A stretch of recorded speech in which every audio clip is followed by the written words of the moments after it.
justice, social, economic and political, liberty of thought, expression, belief, faith and worship, equality of status, and of opportunity, and to promote among them all fraternity, assuring the dignity of the individual, and the unity and integrity of the nation. In our Constituent Assembly, this 26th day of November, 1949, do hereby adopt, enact, and give to ourselves this Constitution. जय हिंद। आप सभी लोग फिर से मेरे साथ दोहराएंगे। हम भारत के लोग भारत को एक संपूर्ण प्रभुत्व संपन्न समाजवादी धर्मनिरपेक्ष लोकतांत्रिक गणराज्य बनाने के लिए तथा उसके समस्त नागरिकों को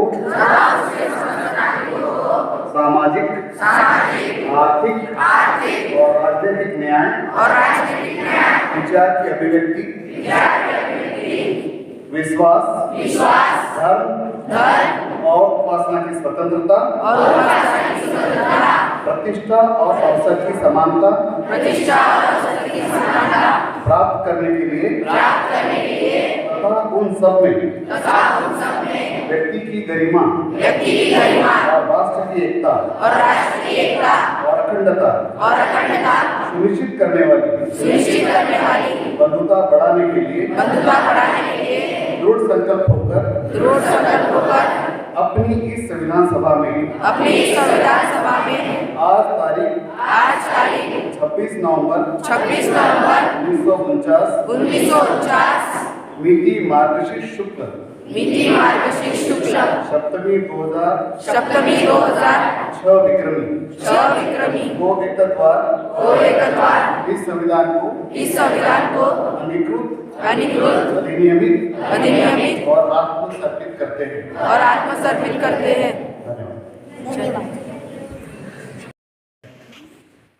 संविधान दिवस के अवसर पर संविधान के शिल्पकार डॉक्टर B.R. अम्बेडकर जी को अभिवादन करते हुए इस संविधान की जो महत्वपूर्ण बात है वो मैं आपको बताने जाता हूँ। संविधान के बारे में आपके टेक्स्ट बुक में विस्तृत जानकारी है। कक्षा 8 में एक स्पेशल चैप्टर दिया है उसके ऊपर, वो आपको रोज पढ़ने में है और सभी लोग पढ़ चुके हैं। संविधान सभा का गठन हुआ और प्रभु समिति के अध्यक्ष डॉक्टर B.R. अम्बेडकर थे। इसके अलावा और भी कई सारी समितियाँ थी, अल्पसंख्यक समिति थी, राज्यों की नियम बनाने की समितियाँ थी और सभी के अलग अलग अध्यक्ष थे। ड्राफ्टिंग कमेटी में डॉक्टर अम्बेडकर थे जिन्होंने इसको ढांचा दिया। वे उस वक्त के काफ़ी बड़े विद्वान थे। वो कोलंबिया यूनिवर्सिटी, लंदन यूनिवर्सिटी से पढ़े थे। उनका काफ़ी ज्ञान था और काफ़ी सारे देशों का उन्होंने कॉन्स्टिट्यूशन को पढ़ा था। उसके नॉलेज का उपयोग यहाँ पर किया गया, इसीलिए उनको इसका शिल्पकार कहते हैं। संविधान में दो बातें हमारे लिए दी गई है। देश हमारा है, हम चाहे जैसे रह सकते हैं, कर सकते हैं, मगर संविधान ने हमको दो बातें दी, फंडामेंटल राइट्स और फंडामेंटल ड्यूटीज, मौलिक अधिकार और मौलिक कर्तव्य। हम लोग अक्सर भूल जाते हैं, हमारा देश है, तोड़फोड़ करते हैं, बहुत सारा नुकसान करते हैं, ये विद्यालय हमारा है, कभी हम सोचते हैं इसके बारे में। और क्या किया है हमारे संविधान ने आपके लिए, बच्चों के लिए, सभी देशवासियों के लिए। यह है मूलभूत अधिकार। संविधान के मूलभूत अधिकार क्या है? हमारा अधिकार है समानता का अधिकार। पहला, हमको कोई भी व्यक्ति जाति, धर्म, पुरुष, महिला इस आधार पर हमारे साथ भेदभाव नहीं कर सकता। हमको कानून समान रूप से लागू है। पहला अधिकार है समानता का अधिकार।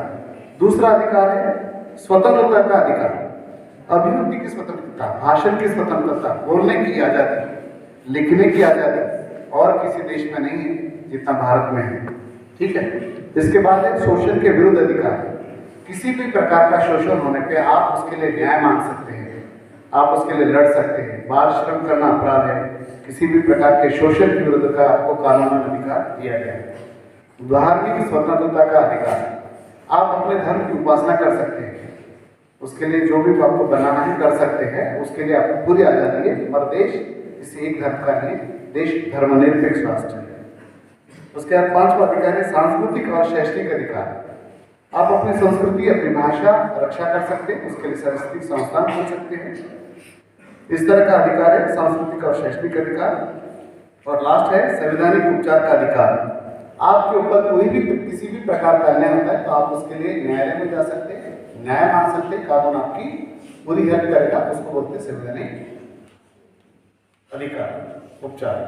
इसके बाद है हमारे मौलिक कर्तव्य।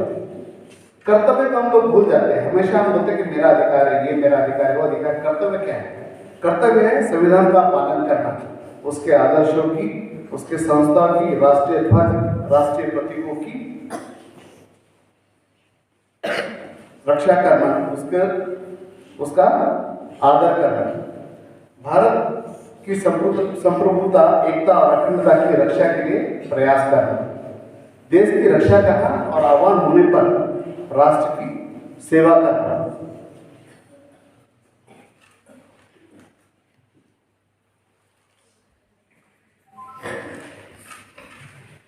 भारत के लोगों में समरसता, समान भाव का निर्माण करना और धर्म, भाषा, प्रदेश और के आधार पर कोई भेदभाव नहीं करना, स्त्रियों के सम्मान के विरुद्ध कोई भी परंपरा अगर हो तो उसका त्याग करना, भारत की सांस्कृतिक और गौरवशाली परंपरा को बनाए रखना, प्रकृति, पर्यावरण, वन, वन्यजीव आदि की रक्षा और संवर्धन करना, वैज्ञानिक दृष्टिकोण से मानववाद और ज्ञानार्जन तथा सुधार की भावना का निरंतर विकास करना, सार्वजनिक संपत्ति की रक्षा करना और हिंसा से दूर रहना, राष्ट्र की प्रगति के लिए व्यक्तिगत सामूहिक गतिविधियां के साथ सभी लोगों के साथ मिलकर निरंतर कार्य करना और नित्य नई ऊंचाई को प्राप्त करना।